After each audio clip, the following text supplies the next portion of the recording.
Assalamualaikum warahmatullahi wabarakatuh. Saya Rizky Ramawati dengan NPM 19190092. Di sini saya akan menjelaskan hasil observasi yang telah saya lakukan di SD Negeri 2 Pisang Indah.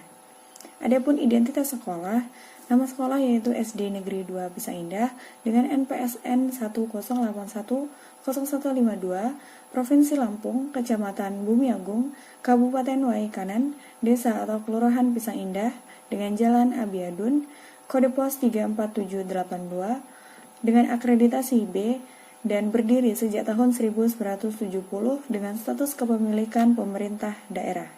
Baik, yang pertama yaitu pengertian observasi. Istilah observasi ini berasal dari bahasa Latin yang berarti melihat atau memperhatikan. Observasi adalah kegiatan pengamatan yang dilakukan secara langsung terhadap suatu objek yang ingin diteliti dengan tujuan dapat mengumpulkan sebuah data ataupun penilaian. Adapun tujuan dari observasi itu sendiri yaitu menggambarkan segala sesuatu yang berhubungan dengan objek penelitian, mengambil kesimpulan yang disusun menjadi sebuah laporan yang relevan dan dapat bermanfaat sebagai sebuah bahan pembelajaran ataupun studi. Ruang lingkup observasi yaitu observasi dilakukan oleh observer di mana observer melakukan pengamatan dengan membaur pada saat kegiatan pembelajaran. Sedang metode yang digunakan dalam observasi ini adalah penggabungan antara participated observation dan participate non-observation. Lanjut kepada bab 2 di mana yang pertama yaitu deskripsi hasil telaah kurikulum.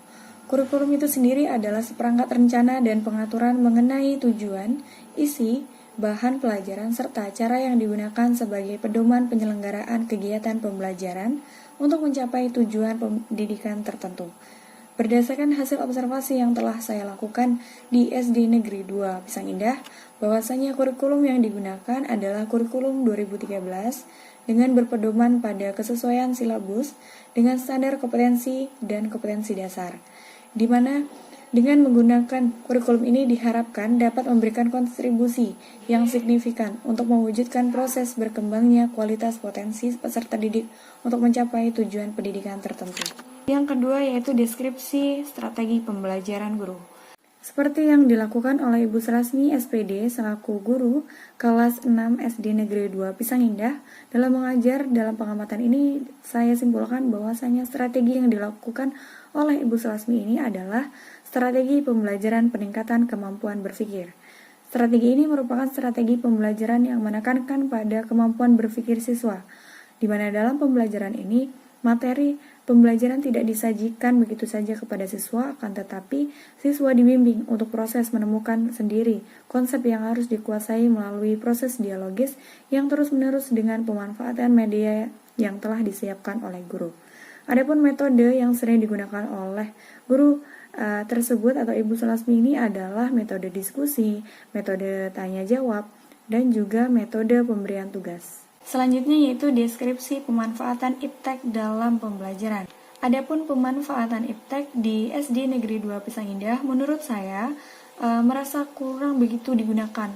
Hal ini dibuktikan bahwasanya pada saat saya melakukan observasi di SD Negeri 2 Pisang Indah, guru kelas masih menggunakan media secara langsung berupa peta dalam menunjang kegiatan pembelajaran. Selanjutnya yaitu deskripsi interaksi peserta didik.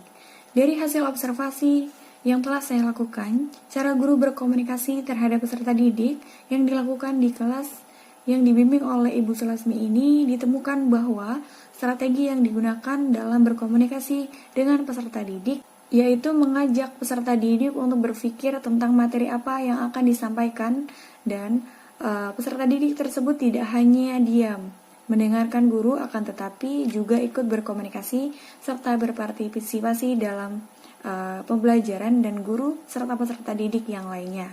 Hal ini dibuktikan dengan Ibu Selasmi memberikan kesempatan kepada siswa untuk maju ke depan secara bergantian untuk menunjukkan suatu negara yang ada di sebuah peta yang sudah disiapkan oleh Ibu Selasmi. Dan penggunaan media berupa peta ini dapat menunjang kegiatan belajar siswa serta dapat mengurangi verbalitas yang terjadi pada siswa. Dan yang terakhir yaitu pengelolaan kegiatan ekstrakurikuler dan kokurikuler. Ekstrakurikuler adalah kegiatan formal yang dilakukan peserta didik atau siswa di sekolah di luar jam pelajaran kurikulum. Biasanya kegiatan ini diadakan secara swadaya dari pihak sekolah maupun siswa-siswi itu sendiri. Di SD Negeri 2 Pisang Indah, ada beberapa kegiatan ekstrakurikuler yang biasa dilakukan oleh siswa, yaitu kegiatan pramuka, kemudian tari, dan juga karate. Selain itu juga, guru di SD Negeri 2 Pisang Indah sering melakukan bimbingan terhadap siswa pada kegiatan olahraga yang meliputi kegiatan bulu tangkis, kemudian tenis meja, dan juga catur. Adapun kegiatan olahraga tersebut dilaksanakan dengan pertandingan antar sekolah lain, di mana kegiatan ini dimanfaatkan oleh siswa untuk menyumbangkan bakat dan minatnya terhadap olahraga di suatu sekolah tersebut. Sedangkan kegiatan kokurikuler merupakan kegiatan yang dilaksanakan di luar jam pembelajaran, seperti melakukan kunjungan lapangan, karya wisata, sanggar seni, taman budaya, ataupun berkunjung ke komunitas untuk menambah wawasan serta pengalaman belajar peserta didik. Kokurikuler dapat dilakukan di sekolah ataupun di luar sekolah untuk menunjang pelaksanaan kegiatan ekstrakurikuler.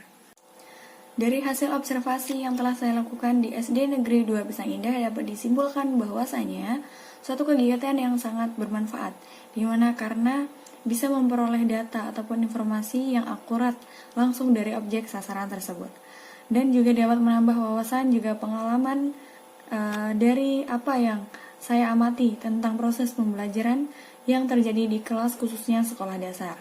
Baik, itu saja yang dapat saya sampaikan. Kurang dan lebihnya saya mohon maaf. Saya akhiri. Wassalamualaikum warahmatullahi wabarakatuh.